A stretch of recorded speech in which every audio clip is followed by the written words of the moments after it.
নবী করিম সাল্লাল্লাহু আলাইহি ওয়াসাল্লাম যখন নবুয়ত পাইলেন, বাবাজি এরকম ভাবে কোরআনের দাওয়াত দিতেছিলেন, এক আল্লাহর দাওয়াত দিতেছিলেন। আমার ভাইরা, আমার বন্ধুগণ, নবী করিম সাল্লাল্লাহু আলাইহি ওয়াসাল্লাম যখন কোরআনের দাওয়াত দিতেছিলেন, এরকম ভাবে দাওয়াত দিতে দিতে যখন মানুষগুলো মুসলমান হয়ে গেল, পথহারা মানুষগুলো যখন পথ পেয়ে গেল, অধর্ম মানুষগুলো যখন ধর্মপথে এসে গেল, খারাপ মানুষগুলো যখন আস্তে আস্তে ভালো হতে লাগলো, ভাইজান এটা দেখে আবু জেহেল আর সহ্য করতে পারলো না। আমার ভাইরা, আমার বন্ধুগণ, নবী করিম সাল্লাল্লাহু আলাইহি ওয়াসাল্লামের সঙ্গে আঠার মতো লেগে গেলেন। আমার ভাইরা, আমার বন্ধুগণ, এইদিকে নবী করিম সাল্লাল্লাহু আলাইহি ওয়াসাল্লাম প্রত্যেকটা বাড়িতে বাড়িতে গিয়ে কোরআনের দাওয়াত দিতেছেন, এক আল্লাহর দাওয়াত দিতেছেন, কালেমার দাওয়াত দিতেছেন, আর আবু জেহেল এই দিক থেকে বিরোধিতা করতেছেন। আমার ভাইরা, আমার বন্ধুগণ, গভীর মনোযোগ দিয়ে শুনবেন। আমার ভাইরা রে, খুব খেয়াল করে কথাগুলো শুনতে হবে।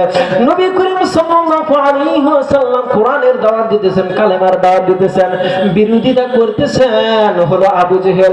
কিন্তু বিরোধিতা করে যখন কোন ক্রমে নবী করিম সাল্লাল্লাহু আলাইহি ওয়াসাল্লাম থেকে দাওয়াত বন্ধ করতে পারতেছিলেন না, এরকম টাইমে আবু জেহেল যে কাজটা করলো, আবু জেহেল কোন কাজ করলো? আবু জেহেল ইয়ামিনের দেশে থাকে এক সম্রাট, এক মাস্তান। এই মাস্তানকে আবু জেহেল খবর দিল, বন্ধু তুমি তাড়াতাড়ি 1000 সৈন্য নিয়ে আমার সম্মুখে এসে পড়ো। ওই মাস্তানটার নাম হলো হাবিব ইবনে মালিক, মিশরে ইয়ামিনে বড় সন্ত্রাসী হিসেবে নাম করা ছিল। ভাইজান এই হাবিব ইবনে মালিকের নিকট যখন পত্র লিখলেন আবু জেহেল যখন পত্র লিখলেন, বন্ধু 1000 সৈন্য নিয়ে তাড়াতাড়ি মক্কাতে আসো। আমার ভাইরানি, নবী করিম সাল্লাল্লাহু আলাইহি ওয়াসাল্লাম এদিকে কালেমার দাওয়াত দিতেছেন। আবু জেহেল নবী করিম সাল্লাল্লাহু আলাইহি ওয়াসাল্লামকে হত্যা করার জন্য, মারার জন্য ওইদিকে হাবিব ইবনে মালিককে খবর দিয়ে দিলেন। হাবিব ইবনে মালিক 1000 সৈন্য নিয়ে সঙ্গে সঙ্গে মক্কার জমিনে এসে বললেন, 1000 সৈন্য নিয়ে যখন মক্কার জমিনে জাবালে আবু কুবাইসের পাহাড়ের উপর উঠলেন, ভাই গো আবু জেহেল বলতেছিল, হাবিব ইবনে মালিক বন্ধু আমার, একজন লোককে তোমার মারতে হবে। আমার ভাইরা, আমার বন্ধুগণ, হাবিব ইবনে মালিক ডাক দিয়ে বললেন, কোন লোকটাকে মারতে হবে আমাকে বলো, সঙ্গে সঙ্গে হত্যা করে ফেলবো। আমার ভাইরা, আমার বাবাজিরা, আমার মুরব্বী বাবাজিরা, পর্দার অন্তরালে মা বোনেরা গো, খুব খেয়াল করে কথাগুলো শুনবেন। আবু জেহেল বলতেছে একজন লোককে মারতে হবে। এবার হাবিব ইবনে মালিক ডাক দিয়ে বলতেছেন, কোন লোককে মারতে হবে আমাকে বলো। এবার আবু জেহেল বলতেছে, তার বাবার নাম হলো আব্দুল্লাহ, মায়ের নাম হলো আমিনা। হাবিব ইবনে মালিক বলতেছে, তার নাম কি? এবার বলতেছে, তার নাম হলো মুহাম্মদ। আমার ভাইরা, আমার বন্ধুগণ, এবার হাবিব ইবনে মালিক ডাক দিয়ে বললেন, ওই লোকটা থাকে কোথায়? এবার আবু জেহেল বলতেছে, থাকে হলো চাচার বাড়িতে।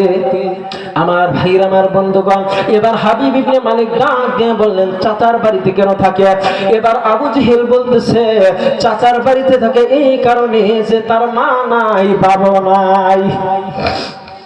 আমার ভাইরা, আমার বন্ধুগণ, হাবিব ইবনে মালিক ডাক দিয়ে বললেন, আবু জেহেল যার মা নাই, বাবা নাই, সে হলো একজন এতিম। এতিমের সাথে তোমার কেন বিরোধিতা? এবার আবু জেহেল বলতেছে, সে কোরআনের কথা বলে, ইসলামের কথা বলে। আমার ভাইরা, আমার বন্ধুগণ, এবার হাবিব ইবনে মালিক ডাক দিয়ে বলতেছেন, এবার তাকে ডেকে আনো, তাকে আগে দেখা করি, তার সঙ্গে আগে দেখা করি নেই। তাকে 2টা প্রশ্ন আমি করব, 2টা প্রশ্নের সঠিক জবাব যদি এই নবী দিতে পারে তাহলে ওই নবীকে আমি মারব না। 2টা প্রশ্নের জবাব যদি না দিতে পারে সঙ্গে সঙ্গে আমি হত্যা করে ফেলব। ভাইজান এই বলে 4 জন সৈন্যকে আমির হামজার বাড়িতে পাঠিয়ে দিলেন। কারণ নবী করিম সাল্লাল্লাহু আলাইহি ওয়াসাল্লাম যখন আমির হামজার বাড়িতে, চাচা আমির হামজার বাড়িতে অবস্থান করতেছিলেন, এবার চাচি নবী করিম সাল্লাল্লাহু আলাইহি ওয়াসাল্লামের চাচা অর্থাৎ আমির হামজার স্ত্রী বাইজান নবী করিম সাল্লাল্লাহু আলাইহি ওয়াসাল্লামের সম্মুখে আয়েশা বললেন, বাতিজা গো, আমি গোপন সংবাদের মাধ্যমে শুনতে পারলাম আবু জেহেল ইয়ামিন থেকে 1000 সৈন্য আনছে তোমাকে মারার জন্য। সাবধান, বাড়ি থেকে তুমি কোথাও বের হবে না। আমার ভাইরা, আমার বন্ধুগণ, এই দিকে 4 জন সৈন্য এসে দরজায় খাড়া। আমার ভাইরা রে, দরজার কড়া নাড়ালে চাচি বলতেছিল, তুমি সাবধান, দরজা খুলবা না, দরজা খুলবা না। আবু জেহেল তোমাকে জাবালে আবু কুবাইদের পাহাড়ের উপর নিয়ে মেরে ফেলবে। আমি গোপন সংবাদের মাধ্যমে শুনতে পারলাম এ আবু জেহেল 1000 সৈন্য নিয়েছে তোমাকে মারার জন্য। আমার ভাইরা, আমার বন্ধুগণ, নবী করিম সাল্লাল্লাহু আলাইহি ওয়াসাল্লাম এবার চাচিকে বলতেছে, চাচিজি তুমি আল্লাহ রাব্বুল আলামিনের উপর ভরসা রাখো, কারণ আমি আল্লাহ রাব্বুল আলামিনের নবী। আমি আবু জেহেলের সম্মুখে একা যাচ্ছি না, কারণ হলো আমার সঙ্গে আল্লাহ আছে। বলি সুবহানাল্লাহ। নবীর সঙ্গে কে আছে ভাই? নবীর সঙ্গে আল্লাহ আছে। আল্লাহ যদি থাকে নবীর সঙ্গে, তাহলে কি কেউ ক্ষতি করতে পারে?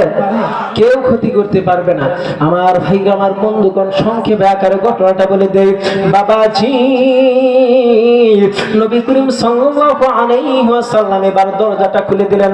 দরজাটা খুলে দেওয়ার সঙ্গে সঙ্গে 3 জন সৈন্য নবী করিম সাল্লাল্লাহু আলাইহি ওয়াসাল্লামকে ঘেরাও করে ফেললেন। নবী করিম সাল্লাল্লাহু আলাইহি ওয়াসাল্লামকে যখন ঘেরাও করে ফেললেন, আমার ভাইরা, আমার বন্ধুগণ, এবার সৈন্যগুলো বলতেছে, তুমি কি মুহাম্মদ বলে হ? তুমি কি কোরআনের দাওয়াত দাও, কালেমার দাওয়াত দাও বলে হ? আমার ভাইরা, আমার বন্ধুগণ, তুমি যদি সত্যকারের নবী হয়ে থাকো, তাহলে আমাদের লিডার আসছে জাবালে আবু কুবাইজের পাহাড়ের উপর বসে আছে। তুমি যদি সত্যিকারের নবী হয়ে থাকো, আমার লিডার তোমাকে মারবে না, তোমাকে ছেড়ে দিবে। আর যদি তুমি মিথ্যাবাদী হয়ে থাকো, তাহলে তোমাকে সঙ্গে সঙ্গে কতল করে ফেলবে। আমার ভাইরা, আমার বন্ধুগণ, নবী করিম সাল্লাল্লাহু আলাইহি ওয়াসাল্লাম বললেন, চলো দেখি, তোমাদের লিডারের সামনে যাব। এবার আবু জেহেল 2টা স্বর্ণের চেয়ার বানাইছে। একটার মধ্যে বসে আছে হলো আবু জেহেল, আর আরেকটার ভিতরে বসে আছে হলো হাবিব ইবনে মালিক। অর্থাৎ 2 নেতার 2 চেয়ার। মস্ত বড় নেতা তুমি, ক্ষমতা পশুর, লোকে দেখে বলে তোমায় হুজুর হুজুর। ওই লোকে একদিন তোমায় দেখে, ওই লোকে একদিন তোমায় দেখে হুজুর কইবে না, যাইতে হবে ওই কবরে, কেউ তো যাবে না। ঠিক কিনা? আমার ভাইরা, আমার বন্ধুগণ, হাবিব ইবনে মালিক একটা স্বর্ণের চেয়ারে বসে আছে, আর আবু জেহেল একটা স্বর্ণের চেয়ারে বসে আছে।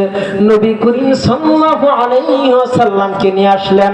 নবী করিম সাল্লাল্লাহু আলাইহি ওয়াসাল্লাম 2 নেতার মাঝখানে দাঁড়িয়ে গেলেন। ভাইজান,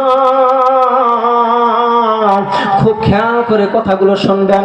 নবী করিম সাল্লাল্লাহু আলাইহি ওয়াসাল্লাম 2 নেতার মাঝখানে যখন দাঁড়াইছিলেন, নবী করিম সাল্লাল্লাহু আলাইহি ওয়াসাল্লামের চেহারার ভিতরে এত মায়া, এত ভালো লেগেছিল হাবিব ইবনে মালিকের, যে নবী করিম সাল্লাল্লাহু আলাইহি ওয়াসাল্লামকে দেখা মাত্র চেয়ার থেকে দাঁড়ায় গেলেন। আল্লাহু আকবার। আমার ভাইরা, আমার বন্ধুগণ, হাবিব ইবনে মালিক যখন চেয়ার থেকে দাঁড়ায় গেলেন, নবী করিম সাল্লাল্লাহু আলাইহি ওয়াসাল্লাম তিন নবী 2 চেয়ার মাঝখানে দাঁড়িয়ে আছে। সারাটা জাবালে আবু কুবাইস পাহাড়টাকে ঘেরাও করে ফেলেছে হলো 1000 সৈন্য। আমার ভাইরা, আমার বন্ধুকে 1000 সৈন্য যখন জাবালে আবু কুবাইসটাকে ঘেরাও করে ফেলেছে, মাঝখানে হলো আবু জেহেল এবং হলো হাবিব ইবনে মালিক, এবং 2 চেয়ারের মাঝখানে হলো নবী করিম সাল্লাল্লাহু আলাইহি ওয়াসাল্লাম। এবার হাবিব ইবনে মালিক নবী করিম সাল্লাল্লাহু আলাইহি ওয়াসাল্লামকে ডাক দিয়ে বললেন, নবীজি আপনি যদি সত্যিকারের নবী হয়ে থাকেন আমি আপনাকে মারব না, আমি আপনাকে ছেড়ে দিব এবং কালেমা পড়ে মুসলমান হয়ে যাব, বলি সুবহানাল্লাহ। কিন্তু যদি আপনি সত্যিকারের নবী না হন আমি আপনাকে মেরে ফেলবো। আমার ভাইরা, আমার বন্ধুগণ, নবী করিম সাল্লাল্লাহু আলাইহি ওয়াসাল্লাম এবার বললেন, প্রশ্ন আপনি করতে পারেন, দুইটা প্রশ্ন করেন। আবু জেহেল ওই দিক থেকে বলতেছে, বন্ধু তুমি কোনো প্রশ্ন করতে পারবে না, ডাইরেক্ট সরাসরি অ্যাকশনে যাবে। অর্থাৎ আবু জেহেলের চিন্তা শুধু নবী করিম সাল্লাল্লাহু আলাইহি ওয়াসাল্লামকে মারা, ঠিক কিনা? আবু জেহেল চাইতেছে যে নবী করিম সাল্লাল্লাহু আলাইহি ওয়াসাল্লামকে প্রশ্ন না করে ডাইরেক্ট মেরে ফেলুক। কারণ আবু জেহেল তখনও বুঝতে পেরেছিল যে নবী করিম সাল্লাল্লাহু আলাইহি ওয়াসাল্লামকে প্রশ্ন করতে দেরি, নবী করিম সাল্লাল্লাহু আলাইহি ওয়াসাল্লাম প্রশ্নের উত্তর দিতে দেরি হবে না, ঠিক কিনা? আমার ভাইরা, আমার বন্ধুগণ, অতএব আবু জেহেল বলতেছে, হাবিব ইবনে মালিককে বলতেছে, বন্ধু তুমি কোনো প্রশ্ন করতে পারবে না, সরাসরি অ্যাকশনে যাও। আমার ভাইরা, আমার বন্ধুগণ, আমার জামালপুর সদরের বাইরে আমার বন্ধুগণ, আমার বাবাজিরা, খুব খেয়াল করে শুনতে হবে। এবার হাবিব ইবনে মালিক আবু জেহেলকে বলতেছে, আমি প্রশ্ন ছাড়া এত সুন্দর মানুষটাকে আমি কখনো মারতে পারবো না। সুবহানাল্লাহ বলেন। আমার ভাইরা, আমার বন্ধুগণ, হাবিব ইবনে মালিক ডাক দিয়ে বললেন, আমি প্রশ্ন করব, আগে দুইটা প্রশ্ন করব, দুইটা প্রশ্নের পরেই আমি ওকে হত্যা করব। আমার ভাইরা, আমার বন্ধুগণ, আবু জেহেল বলতেছে, না না না, প্রশ্ন করা যাবে না। হাবিব ইবনে মালিক বলতেছে, আমি প্রশ্ন ছাড়া মারবো না। দুই নেতার ভিতরে ঝগড়া যখন বেজে গেল, হাবিব ইবনে মালিক যখন বলতেছিল ঝগড়ার এক ফাঁকে যে প্রশ্ন যদি না করতে দাও আমি এখন আমার 1000 সৈন্য নিয়ে সরাসরি আমি বাড়িতে চলে যাব। এবার আবু জেহেল দেখলেন পরিস্থিতি গোলাইটা। আবু জেহেল বললেন, ঠিক আছে বন্ধু, প্রশ্ন তুমি করো, প্রশ্ন আগেই করো, তারপরে তুমি নবী করিম সাল্লাল্লাহু আলাইহি ওয়াসাল্লামকে মারবে। বাবাজি,